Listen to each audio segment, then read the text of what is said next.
بہت سے لوگ کہتے ہیں کہ ان کے بچوں کو اگر آٹزم کی بیماری ہو گئی ہے تو اس میں بیسیکلی کیا ان کے لیے پرابلمس کریٹ ہوں گی، انہیں کن چیزوں کا خیال رکھنا پڑے گا۔ بیسیکلی آٹزم نو ڈاؤٹ ایک ڈیزیز ہے، ایک النس ہے، لیکن اگر ہم میڈیکلی دیکھیں تو لوگ اسے کہتے ہیں میڈیکل لینگویج میں it is not a disease but it is a diversity. وہ کس طرح سے؟ کیونکہ بہت سے آٹسٹک بچے ہیں جنہوں نے زندگی میں بڑا کچھ حاصل کیا ہے۔ اس کی سب سے بڑی مثال ایلون مسک ہے، وہ بھی آٹزم کا شکار رہا ہے۔ اسی طرح اس میں آٹزم میں بیسیکلی کیا دیکھنا پڑتا ہے کہ بچے نا کسی ایک چیز پر فوکس کرتے ہیں، لیکن ان کا فوکس مائکرو یا نیرو فوکس ہوتا ہے، یعنی وہ کسی ایک اسپیسیفک چیز پر فوکس کریں گے۔ وہ کیا ہوگا؟ فار ایگزامپل میوزک پر وہ فوکس کریں گے، فار ایگزامپل وہ ڈیجٹس پر فوکس کریں گے، یعنی میتھ پر، یعنی کسی ایک چیز کے لحاظ سے نیرو فوکس کر کے وہ اس میں کامیاب ہو جائیں گے، اس میں یونیک بن جائیں گے۔ تو یہ وہ کنڈیشن ہے۔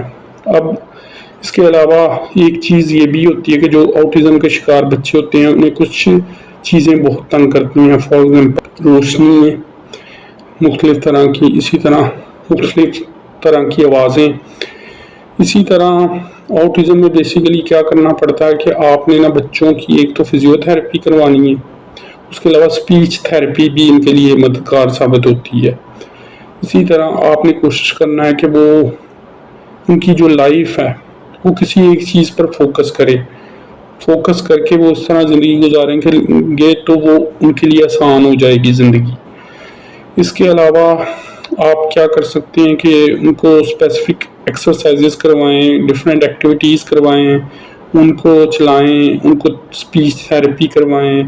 ان میں 2-3 کیٹیگریز ہوتی ہیں، یعنی ایک تو یہ ہے کہ ایک لیول کے بچے ہوتے ہیں ان کے ساتھ آپ کو ہر چیز کے لحاظ سے اٹیچ ہونا پڑتا ہے، جبکہ دوسری طرح کی کیا ہوتا ہے کہ آپ اسپیچ تھراپی وغیرہ اور ڈفرینٹ تھراپیز کروائیں تو اس طرح وہ زندگی بہتر طور پر گزار سکتے ہیں۔ اور تیسرا لیول یہ ہوتا ہے کہ سپورٹ میڈیسنز، یعنی کچھ بچے صرف اسپیچ تھراپی سے ہی ٹھیک نہیں ہوں گے، ان کے ساتھ انہیں میڈیسن بھی دینی پڑے گی، یعنی وہ انہیں سپورٹ پرووائڈ کرے گی۔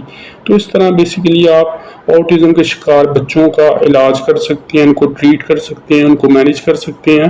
اور یہ ایک ڈائیورسٹی ہے، اس چیز کو آپ نے لازمی ذہن میں رکھنا ہے، یہ بیماری نہیں ہے۔ اس کے علاوہ آپ میرے ساتھ میڈیکل اپوائنٹمنٹ بھی بک کر سکتے ہیں، اس کا لنک نیچے ڈسکرپشن میں دیا گیا ہے۔ Thank you.